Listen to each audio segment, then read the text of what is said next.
Do you think Ian has been battle tested? Yeah, he's had a few difficult fights, and I can tell he's smart enough to navigate and kind of knows how to find a win. After me, he's definitely going to be battle tested. Now, I know you are not looking past Ian, but man and them want Kamaru Usman after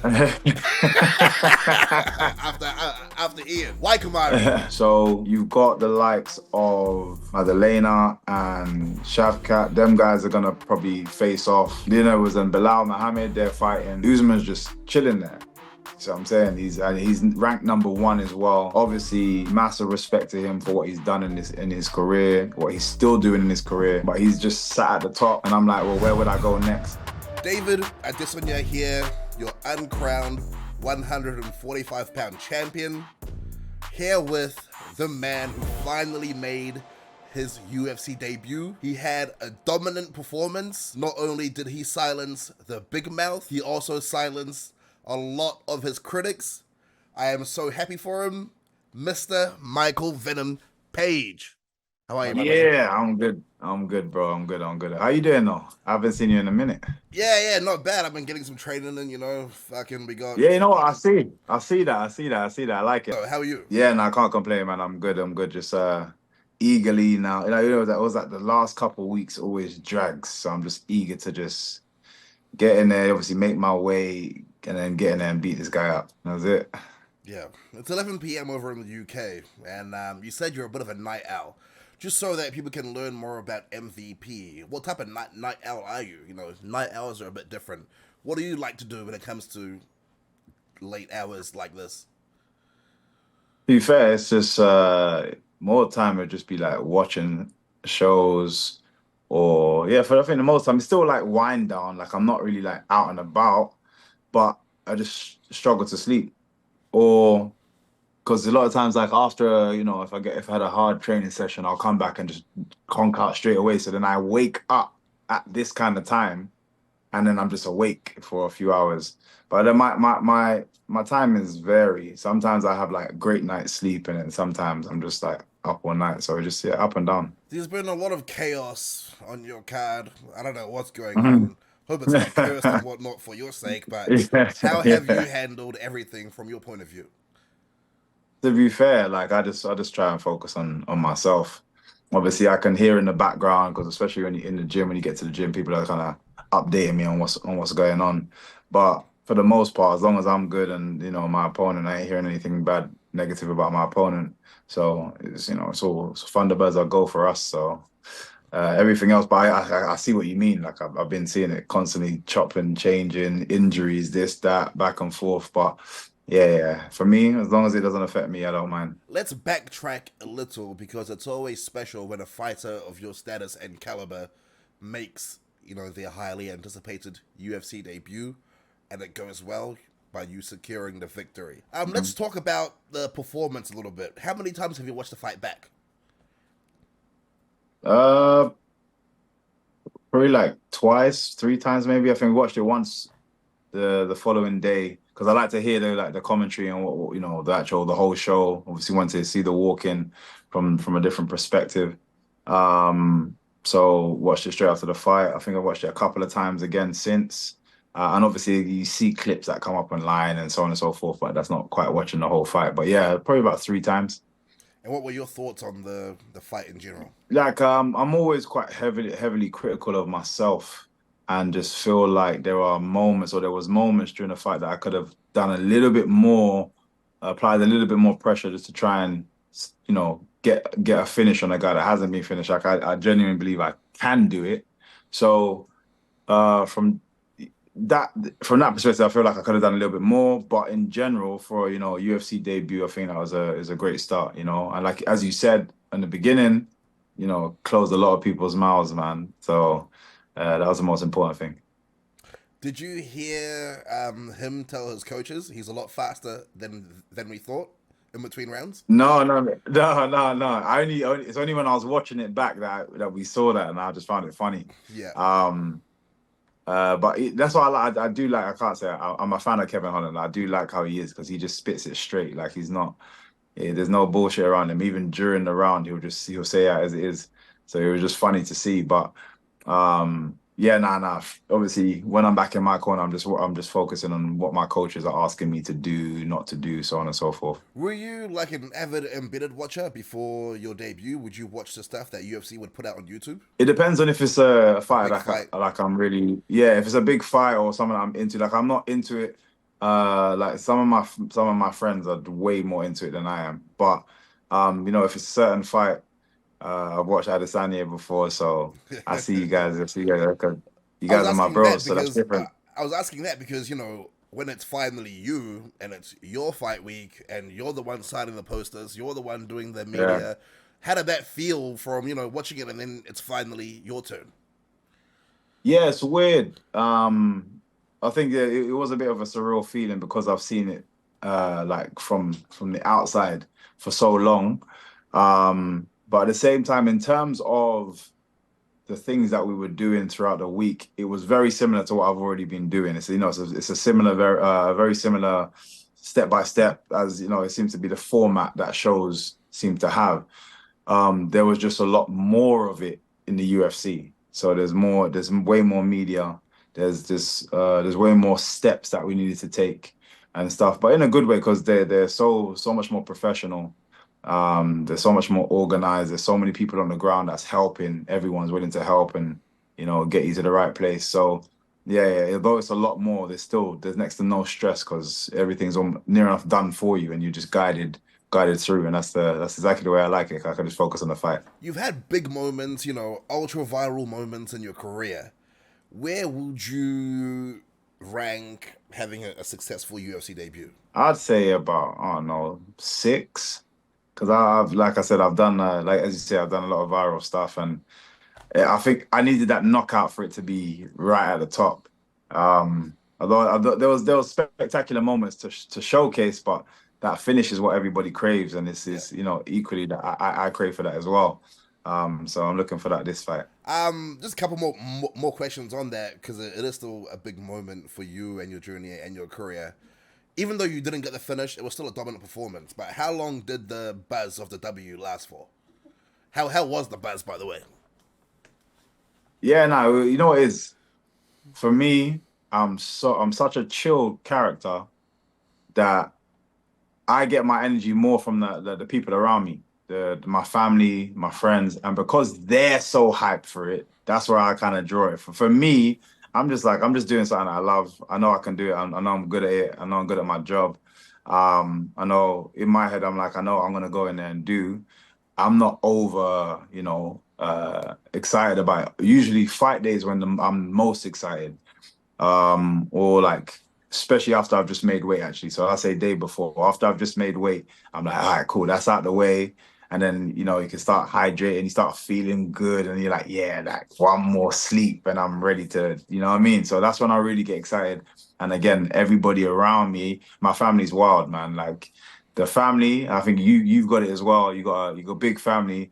That energy there is just unrivaled, man. I like there's not one stadium I can walk into that can match my family's like energy that they give me. So yeah, that's when I get really excited. All right, the past is the past.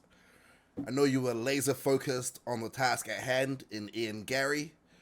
We are 1 week out from UFC 303. Smells like a bit of bad blood going into this fight. You're saying you're going to punish him 10 different ways. He's saying he's going to make an example out of you. Is this genuine bad blood or is this like just a bit of like, fight hype, send shots here and there?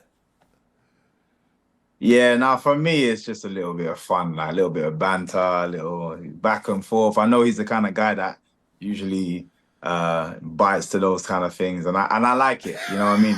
That's on my side. I don't know for his side. I just like that kind of thing. Like for me, it's all fun and games. Why not?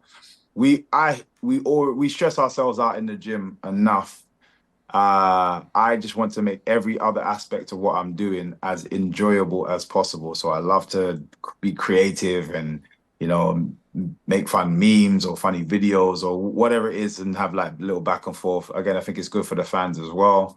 But yeah, nah, for me, it's just more about just that, just having a bit of a fun build up and then just going in there. It doesn't really change how I'm gonna handle you in there, you know. So yeah, I don't have no bad blood against him. he lives this Pokemon lifestyle, sort of, going gym to gym or dojo to dojo, trying to learn. Has your gym been one that he's frequented? He actually hasn't been to our gym. Surprisingly, as you say, like he seems to go. But I think that's more a case of from what the whispers are around. That's more a sense of his personality. He obviously doesn't get on well with people, on well with coaches for whatever reason. But I've seen a lot in my career. I've seen a lot of people that are like that, and I find they struggle to gain success because of that constant movement and constant instability. So obviously he's been successful this far, but I think he's gonna have to try to knuckle down and focus in one place for a little while. And I think you learn better when you are working with people that you genuinely trust as well. Because it's I was saying even today, because I was watching a couple of fights today, I was saying even today, it's in certain moments when the fight is difficult, you might have one round apiece and it's coming down to the last round. You need to be able to trust what your coach is saying, and you need that information from your coach that can win you a fight or lose you a fight. And if you don't have that relationship or that line of communication, for the most part you're gonna lose the fight. As I was thinking about this fight and getting ready for this interview, I was thinking that, like, this is actually a huge fight. You're coming for his O.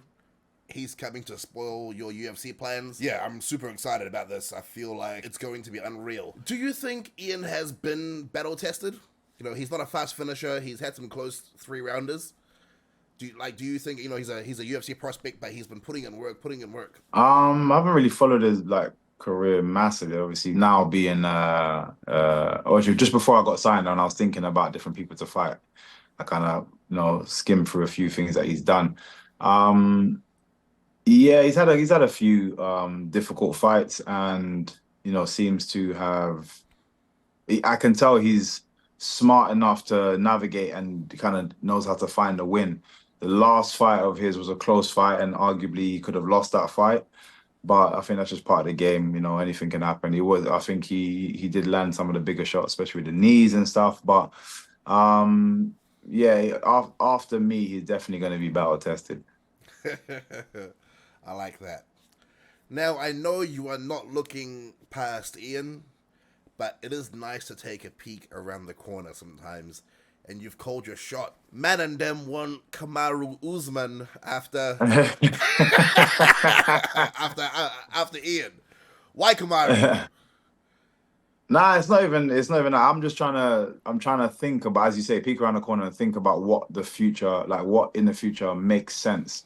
So you've got the likes of I think it was Gilbert Burns is number 6, but he just come off a loss, so I think he's going in the opposite direction where he's going to have to kind of reestablish himself. Madalena and Shavkat, them guys are going to probably face off. You got Leon Edwards and uh, Leon Edwards and Belal Muhammad. They're fighting. Usman's just chilling there. So I'm saying he's ranked number 1 as well.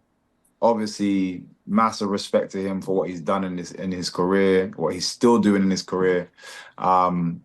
But he's just sat at the top, and I'm like, well, where would I go next? It feels like other people are already kind of partnered off, unless for whatever reason, injuries, blah blah blah. I get the title fight next after this fight, then it's likely that I'm gonna have to fight one more time. So I think it makes the most sense in terms 100%. of that. I So mean, I think it's a great fight. yeah, if you come out and you beat Kamaru after everything Kamaru has done and is still doing, that makes Mm, your title shot undeniable, in my opinion. exactly, Because you exactly. are in the division now and one of the top contenders, let's get your preview on how you think Leon Edwards versus Lal Muhammad will go. I think it's gonna be a very slow paced fight because both of them are very slow paced fighters. It's not a negative. It's just the type of pace that they like to fight at. They like to kind of take their time, control, look for their cleanest shots. Bilal's obviously gonna want to take down Leon. Leon's got great wrestling takedown. I think a lot of people kind of underrate his wrestling ability. The fact that he's even been able to take down Usman, and Usman's wrestling ability is unreal. Shows you, you know, his caliber of wrestling. I think it's gonna be a difficult battle in the wrestling arena back and forth. But as they both lose energy, the striking ability will still remain relatively high with Leon, whereas it'll probably get a little bit sloppier with Belal. So I actually think it's gonna go the distance. But I just think in terms of shots landed, and it's gonna sway a little bit more, especially as the fight goes on. It's gonna sway a little bit more to Leon. So I think it's just gonna be a decision win by Leon Edwards. Last question. I don't want to keep it too long. I appreciate the time you've given me already. No problem, As you bro. finalize preparations during fight week, you'll be hungry. You'll have your media obligations and then the weight cut. What are some of the things that Michael Venum Page thinks about and uses to motivate himself to get over the final hump before stepping into the octagon? To be fair, just keep him busy. So the fact that it is a full schedule makes it easier. Just makes the day go by a little bit easier. Simply because, again, as you say, I'm fatigued. I'm just very low in energy, very hungry. I just want to eat everything in sight. And like, obviously you have to kind of remain disciplined, but having distractions such as the media and having to go back and I have to go to do signing here, I have to go and do this, I have to go and collect my gear or do this or media, whatever it is, that makes the day go by. And then by the end of the day, it's like, okay, cool, I'm resting. Get up again, I got more stuff to do. Whereas if I was just sitting down waiting, I think the day would be very, very long. I'm sitting down thinking about all the stuff that I could eat, and that would be very, very stressful. So just doing what I'm supposed to be doing helps, as well as I usually have family and stuff, like friends calling me and hitting me up like, yo, excited. I always got like, there's always certain like friends and family that always capture me during like fight week. That's almost the ritual. They always give me the shout during the fight week. So again, those kind of conversations help kind of move the time on. Nice. Thank you so much, brother. I'm rooting for No you. problem, I'm bro. wishing you all the best. Thank you so much. I appreciate the time, brother. No problem, bro. Safe Nice journey one. traveling to the States and everything. Yeah, I'm wishing Hmm. you all the best. Thank you so much. No problem, bro. Yeah. Good to see you, man. You too, brother. Hey guys, what's up? Izzy here. Like, subscribe, and comment if you enjoy this video.